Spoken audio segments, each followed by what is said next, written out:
Hi, if you survive a deadly, deadly dinosaur attack and your first meal afterwards is green jello, I don't know about you. Andrew, and this is Gayties Toys. I've been putting off today's MIA 80s lady for quite some time, largely because, she's no one's favorite, and it's been a little bit difficult to come up with a narrative to actually warrant wanting her action figure, but bear with me. I think we got there. So, on today's MIA 80s ladies, we're finally going to look at Lex Murphy from Jurassic Park. If somehow you don't know what Jurassic Park is, it was originally a 1990 book written by Michael Crichton that was very quickly adapted into a feature film directed by Steven Spielberg in 1993.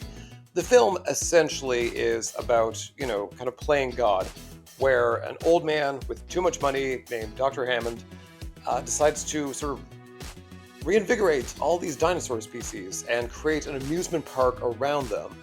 In one of the first outings, there was a bit of a test run of how the park would function, and he invited members of the scientific and theoretical community, as well as his two grandkids. As far as light spoilers go, the experience did not turn out well. A lot of people mauled by dinosaurs, different survivors, depending on the medium in which you're consuming it. But, by and large, it was a huge success. Spawned a lot of movies, a lot of other books, video games. I mean, this is one of the big franchises that stemmed out of the 90s that's still going today.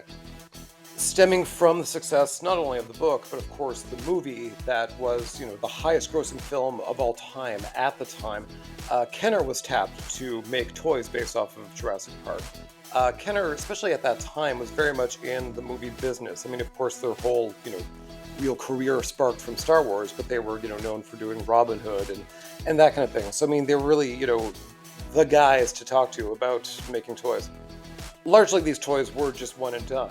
And in Jurassic Park's case, it was, the star of the whole line was the dinosaurs. These were incredible dinosaurs, the likes of which we hadn't really seen since Dino Riders.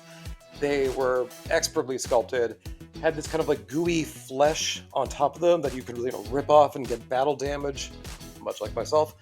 That said, there were a few human characters, and the choices made there are on par for Kenner, but also a little strange. So in Wave 1, we do get, let's say, arguably our heroes. That would be Dr. Grant and Ellie Sattler. You would get your villain Nedry, who wasn't cast at the time Kenner was making the toy, so he looks nothing like Wayne Knight, particularly in the film. Likewise, one of the grandkids, Tim, would be made into a figure, as well as Muldoon, who was, not really a character that I associate with the movie. I usually forget he's even there, but very much an action, style action figure. Notably absent from, let's say the main cast, particularly the survivors at the end of the movie, would be Dr. Hammond, his granddaughter Lex, and Ian Malcolm. For Series 2 of Jurassic Park, they would do basically a number of repaints of the characters, but they would actually include Ian Malcolm at the very least. The old man and the little girl were left out, and, I don't think anyone's terribly surprised by this, but we're going to come back to why they probably should have. When it comes to the character of Lex, she, has to be sort of discussed in relation to her brother Tim. The two characters in the book were, very similar to what they would become in the movie. However, their characteristics were like a little swapped. In the books, it was really more Tim was the more engaging character. He was the older brother in this case. He was an aficionado of dinosaurs, but also a computer expert.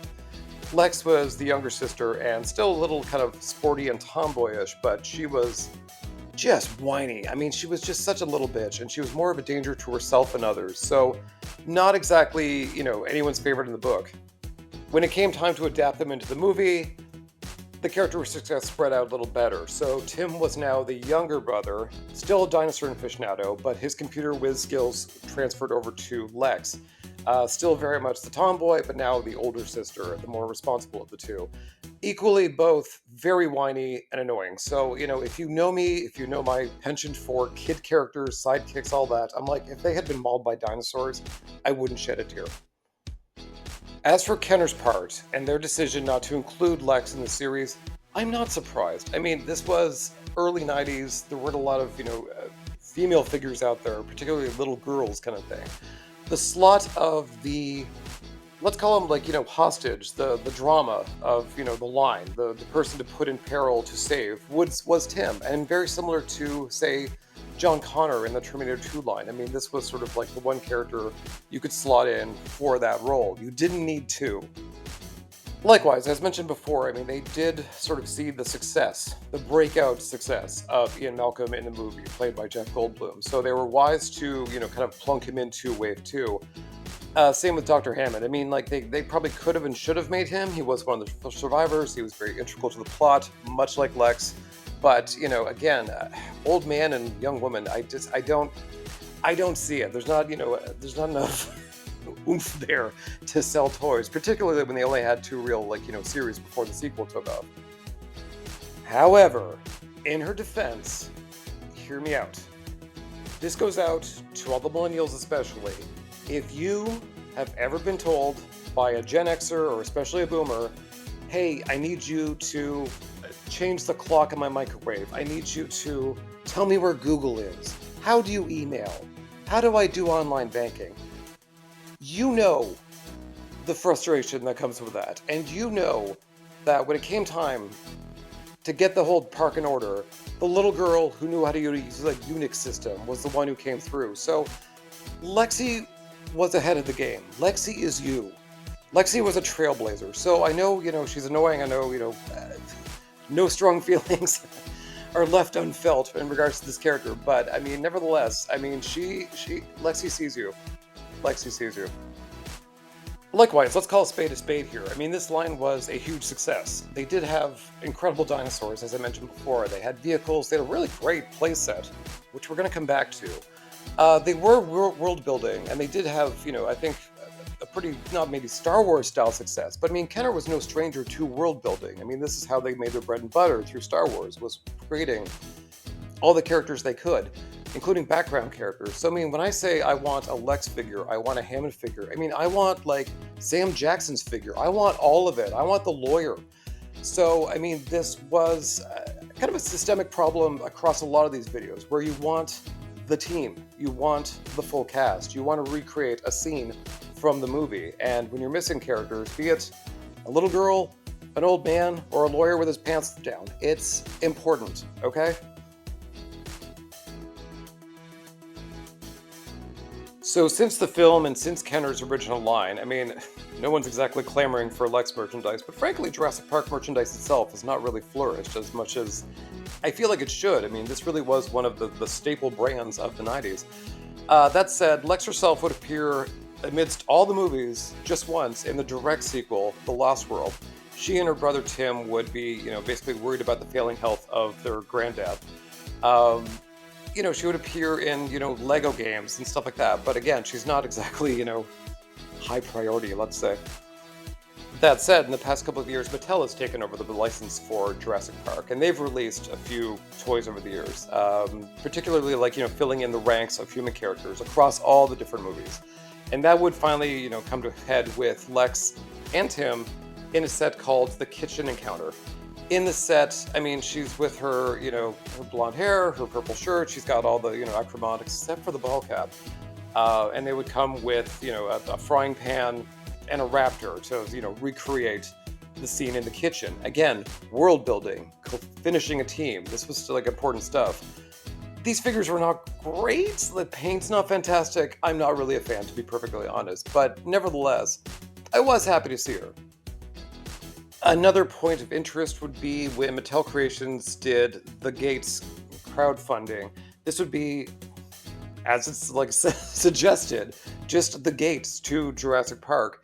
I wouldn't say necessarily a playset, certainly not as incredible as the old Kenner one.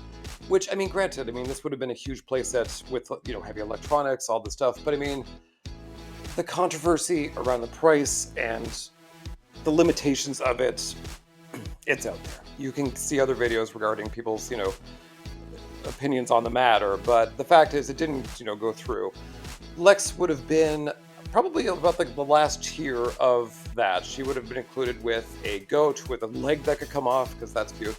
As well as a ball cap, finally. So Again, unfortunately, this never got made, but you know, if you if you really need that ball cap, you can probably find it from some other toy line and slap it on her. And that's about as much as I am willing to talk about Lex Murphy from Jurassic Park.